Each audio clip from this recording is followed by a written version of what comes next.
อนว่าสิไปหาเจ้าหลายมือแล้วค่อยถามในดูสิถามอย่างน้อบัดนี้น่ะคือว่า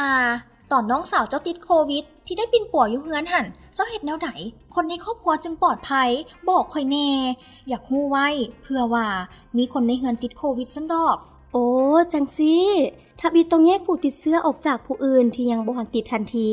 คนที่ใกล้ชิดแล้วก็ต้องได้ระวังตนเองและแยกตัวออกห่างกันอย่างน้อย 1-2 เมตรแยกจังได๋น้อบัดนี้แนวว่าอยู่เฮือนหลังเดียวกันหมายความว่าแบ่งขอบเขตในผู้ติดเชื้ออยู่ในส่วนของเขาเจ้าห้องมีห้องนอนห้องน้ำเฉพาะยิ่งดีห้องนอนก็ต้องได้ไขประตูปงเยี่ยมเพื่อให้อากาศถ่ายเทแยกถ้วยบวงเครื่องใช้อื่นๆบ่ให้ใช้ร่วมกันสำหรับห้องน้ำถ้ามีห้องเดียวใช้ร่วมกันก็ให้ผู้ติดเชื้อเข้ารุนหมู่ใช้แล้วก็ต้องทำความสะอาดด้วยน้ำยาฆ่าเชื้อทุกครั้งโอ้แสดงว่าพื้นห้องหัวส้วมมือจับปานประตูก่อนประตู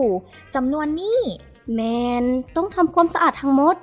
นอกนั้นเวลาเอาอาหารเครื่องไส้หรือว่าอันใดก็ตามไปให้เขาเจ้าก็บ่ต้องเข้าไปในห้องผู้ติดเชื้อเด้อให้กำหนดจุดวางเครื่องชัดเจนเพื่อหลีกเลี่ยงการจับปลายตนตัวของผู้ติดเชื้อและล้างมือด้วยสบู่เจลน้ำเหล่าที่มีความเข้มข้น75ส่วนห้อยอันสำคัญอย่าให้คนอื่นไปเยี่ยมยามเด้อท่านที่เคารพเพื่อเฮ็ดให้สุขภาพของผู้ปิ่นป่วยโควิดอยู่เฮือนเซาไว้นั้นขอแนะนำว่าให้มีการติดต่อผัวพันทางสังคมผ่านทางโทรศัพท์การส่งข้อความหรือโทรแบบวิดีโอแต่บ่แม่นการสัมผัสทางร่างกายสืบต่อปฏิบัติกิจกรรมประจำวันตามปกติหรือซอกเฮ็ดกิจกรรมใหม่เพื่อบ่ให้มีความงอมเหงาเช่นห้องเพลงแต้มรูปและออกกำลังกายลิ่นกีฬาตามลำพังอยู่ภายในขอบเขตบริเวณที่ตนเองแยกเดียวพักผ่อนหลับนอนให้เพียงพอกินอาหารที่มีประโยชน์ต่อสุขภาพและบ่ดื่มสิ่งมึนเมาหลีกเลี่ยงการสูบยาและสิ่งเสพติดทุกชนิด